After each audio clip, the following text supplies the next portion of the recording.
ఇక్కడైతే నవకోటమ్మ దేవస్థానం కూడా ఉంది. ఈ నవకోటమ్మని సిద్ధేశ్వర స్వామి చెల్లెలుగా అయితే ఇక్కడ కొలుస్తారు. ఇది రథోత్సవం వచ్చేసి పెద్ద రథం. ఇక్కడ ఆ శిల్పాలన్నీ ఇక్కడ మ్యూజియం లో పెట్టినారు. ఇది మనం మల్లేశ్వర స్వామిని చూద్దాము ఒకసారి రండి. ఇక్కడ వచ్చేసి కోనేరు కూడా ఉంది. దీన్ని గంగమ్మ బావి అని కూడా అంటారంట.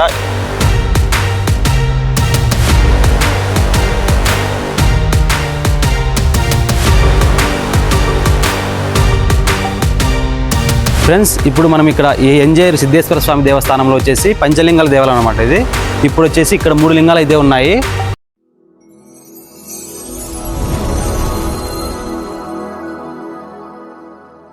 ఒకసారి అయితే వెళ్ళి చూద్దాము రండి.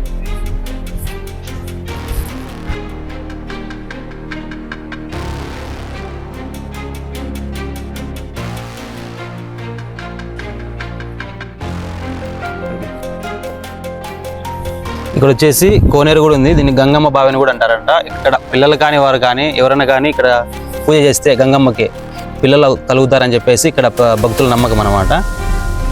ఇప్పుడు తర్వాత వచ్చేసి దొడ్డేశ్వర స్వామి దేవస్థానానికి అయితే వెళ్దాము.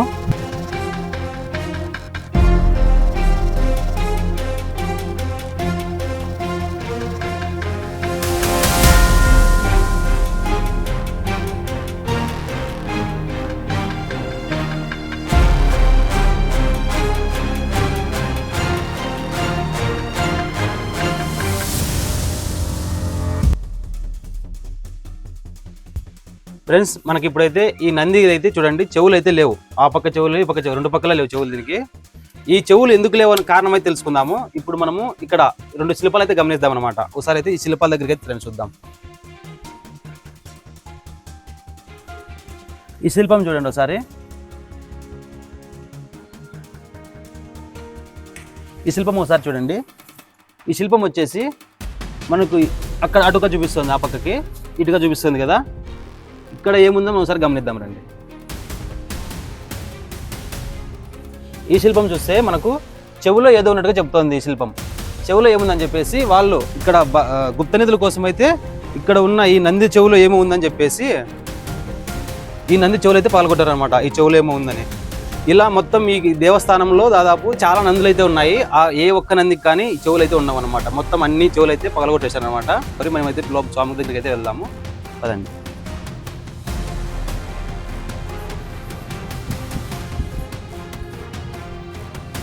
మొత్తం అంతా నల్లరాయ స్వామి ఇది. ఇక్కడ శిల్పాలు చూడండి ఒకసారి ఎంత బాగా చెక్కినారు.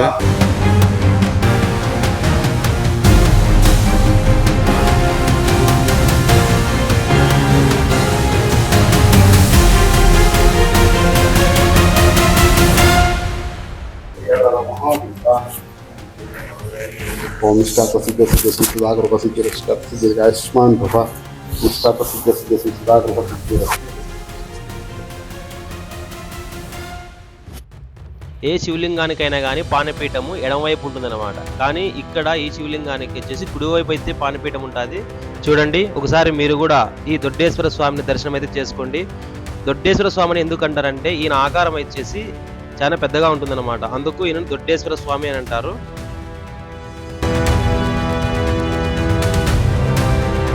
ఒక స్తంభానికి అయితే శివభారతులు అయితే మలిచినారు కదా. ఇక్కడ కార్తీక మాసంలో పెళ్లి కాని వారు ఇక్కడ వచ్చి కార్తీక మాసంలో దీపాలు పెట్టినారంటే వాళ్ళకి ఖచ్చితంగా పెళ్లి అయితే అవుతుందంట. ఇక్కడ భక్తులు అయితే నమ్మకం అనమాట అది.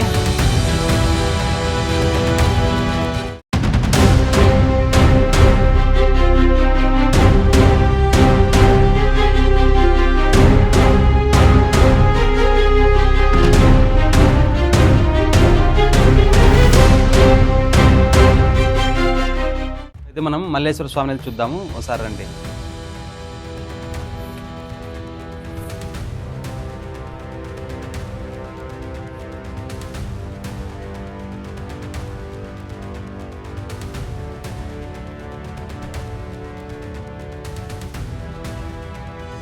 మొత్తం ఈ టెంపుల్లో కూడా మొత్తం అంతా నల్లరాయ ఉందన్నమాట. ఇక్కడ చూసినా కానీ మొత్తం ఈ దేవస్థానం అంతా కూడా నల్లరాయితోనే కట్టినారు. ఇక్కడ ఈ శిల్పకళ ఎట్లుందంటే మనకు హంపీలో ఎట్లుందో శిల్పకళ ఈ దేవస్థానంలో శిల్పకళ అట్లే ఉంది. చాలా అద్భుతంగా అయితే ఉంటుంది. ఇప్పుడైతే మనం మల్లేశ్వర స్వామి దేవస్థానంలో ఉన్నాం కదా. ఈ శివలింగం వచ్చేసి చాలా పెద్ద ఆకారంలో ఉంటుంది అనమాట. ఈ శివలింగానికి ఒక పాము చుట్టుకున్నట్టుగా చాలా అద్భుతంగా అయితే ఉంటుంది.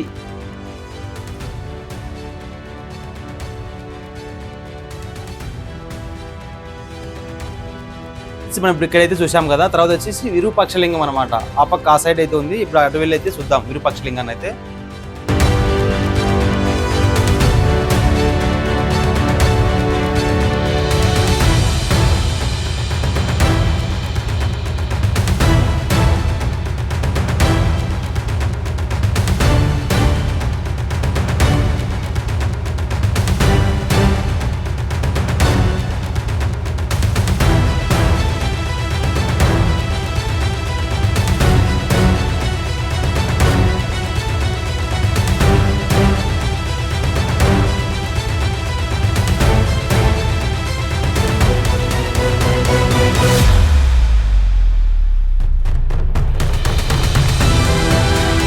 ఫ్రెండ్స్, ఇప్పుడైతే మనం విరూపాక్ష శివలింగం దగ్గరికి అయితే వచ్చినాము.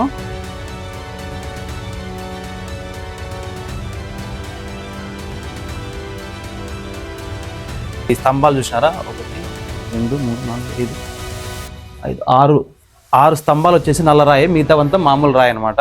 ఇక్కడ వచ్చేసి ఇంకొకటి ఉంది. ఇది వచ్చేసి స్వరంగ మార్గం అంట. ఈ స్వరంగ మార్గం నుంచి నిడుగల వరకు ఉందంట ఈ స్వరంగ మార్గం. ఇదంతా ఇప్పుడు ఏం లేకుండా మూసేసినారు.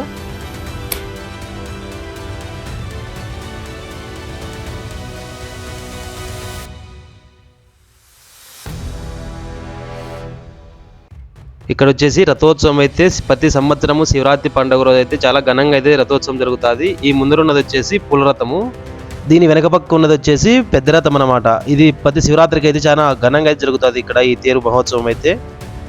ఇక్కడ గుడి బయట వచ్చేసి మనకి ఇంకొక పెద్ద తేరు అయితే ఉంది, అది కూడా చూపిస్తాం మీకు. ఇక్కడ వచ్చేసి త్రిశూలం ఉంది కదా, ఈ త్రిశూలం లోపల వజ్రాలు ఉంటాయని చెప్పేసి ఇక్కడ ఉన్న కొంతమంది దొండగలు అయితే పగలగొట్టారనమాట. దీంట్లో వజ్రాలు దొరుకుతాయని చెప్పేసి చూడండి ఒకసారి. అన్ని చాలా వరకు అయితే పగలగొట్టారనమాట. ఇక్కడ ఉన్న దేవస్థానంలో ఉన్న ప్రతి ఒక్క విగ్రహం కూడా అలా డ్యామేజ్ అయినాయి. తర్వాత వచ్చేసి మనకు అగ్నిగుండం ఈ పక్కన. ప్రతి సంవత్సరంలో శివరాత్రి టైంలో వచ్చేసి జాతర జరిగినప్పుడు చాలా ఘనంగా అయితే జరుగుతుంది అనమాట. దీంట్లో కొబ్బరికాయలు కానీ ధూపం కానీ అన్నీ వేసి స్వామివారికి కోరికలు తెచ్చుకుంటారు అనమాట. ఏదైనా ముక్కుబడి ఉన్న వాళ్ళు కానీ ఇట్లా దీంట్లోకి వేసి వాళ్ళ కోరికలు అయితే తెచ్చుకుంటారు అనమాట.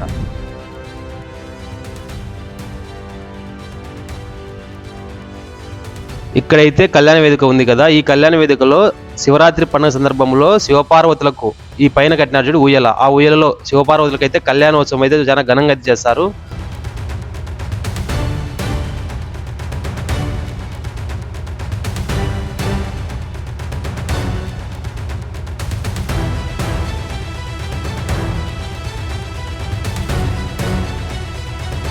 ఇక్కడైతే నవకోటమ్మ దేవస్థానం కూడా ఉంది. ఈ నవకోటమ్మని సిద్ధేశ్వర స్వామి చెల్లెలుగా అయితే ఇక్కడ కొలుస్తారు. ఒకసారి వెళ్ళి చూద్దాం.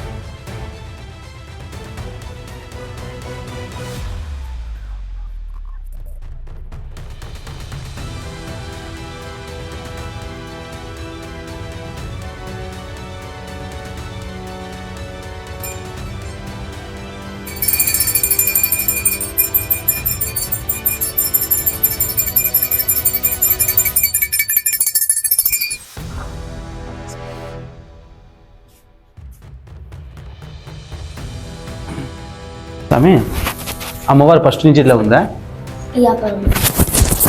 చెప్పు. ఈ ఆకారంలో ఉంటుంది. ఈ ఆకారంలో ఉందా? అప్పటి నుంచి ఇట్లా పీఠం ఇట్లా పెట్టిన తర్వాత వచ్చి మళ్ళీ అక్కడ చేపిస్తారా? గుడి కట్టినప్పుడు ఈ విగ్రహము ఆ విగ్రహం చేపిస్తారు. ఆ విగ్రహం చేపించినారా? అది ఊరేగింపు ఉపయోగిస్తారా? ఊరేగింపు. ఇక్కడ ఈ అమ్మవారు అయితే ఇట్లా ఉంటుంది, పీఠం అంతా. మీ నాన్న పూజ చేస్తారు ఇక్కడ? మీ నాన్న పూజ చేస్తారు? చేస్తారు. మీ నాన్న పేరు అర్చకుల పేరు ఏం పేరు? సిద్ధేశ్వర. మీ నాన్న పేరా?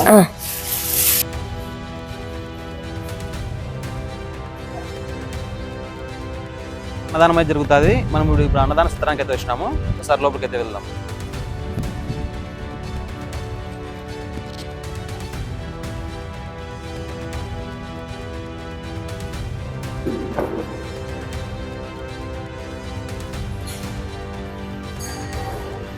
హేమావతి గ్రామంలో ఏ గునాది తొగినా ఏదన్నా కానీ వాళ్ళు ఏదైనా కానీ చేయడానికి ఏదైనా కొంచెం గుంత తగినా కానీ అక్కడైతే శిల్పాలు బయటపడుతున్నాను అనమాట. ఆ శిల్పాలన్నీ ఇక్కడ మ్యూజియంలో పెట్టినారు.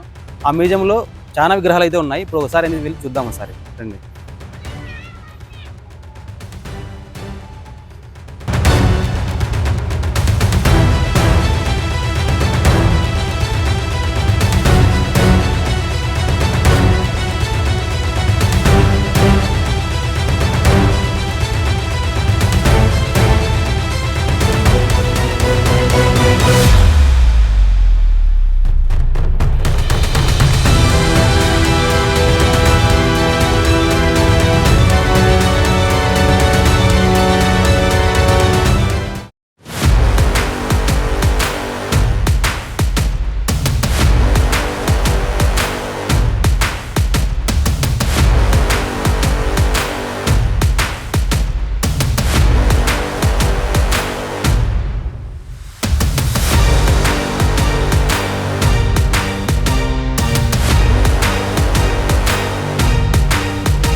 ఇప్పుడైతే మనం ఇక్కడ మ్యూజియంలో అయితే ఉన్నాము. ఇక్కడ వచ్చేసి పురాతనమైన శాసనాలు, ఇక్కడ పురాతనమైన దేవతామూర్తి బొమ్మలు అయితే చాలా అద్భుతంగా అయితే ఉన్నాయి.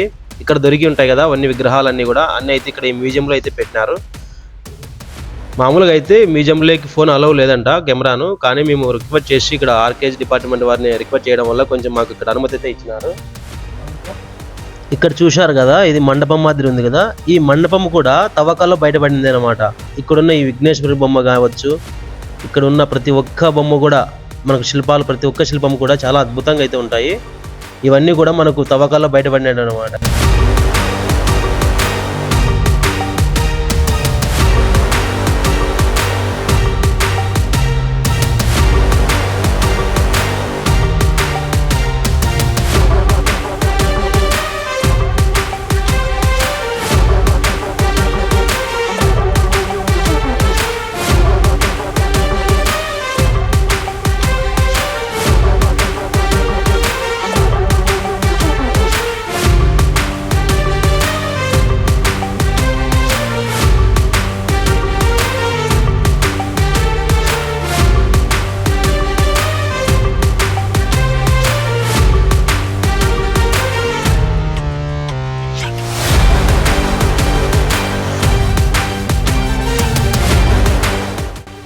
మీరు ఎప్పుడైనా కానీ ఈ హేమావతిలో ఉన్న ఈ దేవస్థానానికి వచ్చారంటే అసలు ఈ మ్యూజియం మాత్రం అసలు మిస్ అవ్వద్దండి. చాలా అద్భుతాలు అయితే ఉన్నాయి ఈ మ్యూజియంలో. ఈ శిలా పలకలు కానీ, ఇక్కడ ఉన్న ఈ వాతావరణం కానీ చాలా అద్భుతంగా అయితే ఉంటుంది.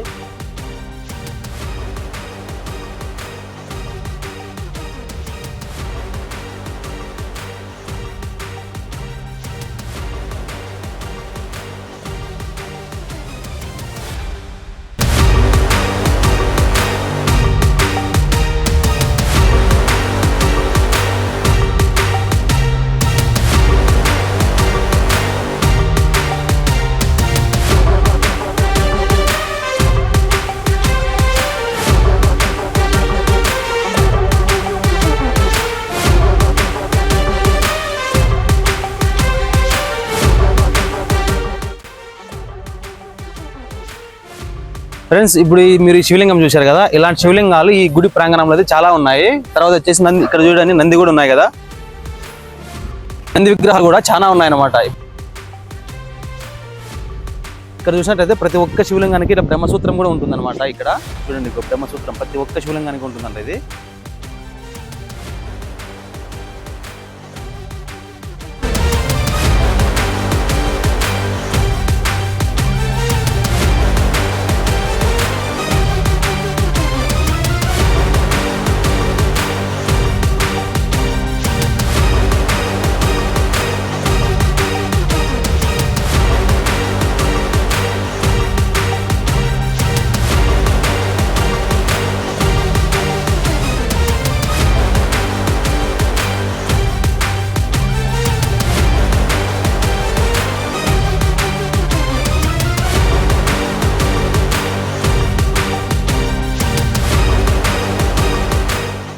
మనకు సిద్ధేశ్వర ఆలయంలో పంచలింగాలు అని చెప్పాము కదా, అక్కడ 3 లింగాలు అయితే చూసాము. తర్వాత వచ్చేసి ఇక్కడ 2 లింగాలు అయితే అక్కా చెల్లెమ్మలు ప్రతిష్ఠించారనమాట.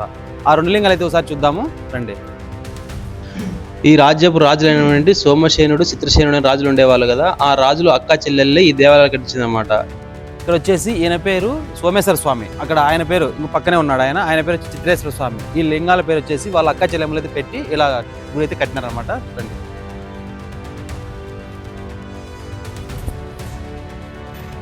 కళ్ళు కూడా పెట్టినారు ఈ స్వామికి. మామూలుగా శివలింగాలకి కళ్ళు ఉండవు కదా, ఇక్కడ చూడండి కళ్ళు పెట్టినారు స్వామి.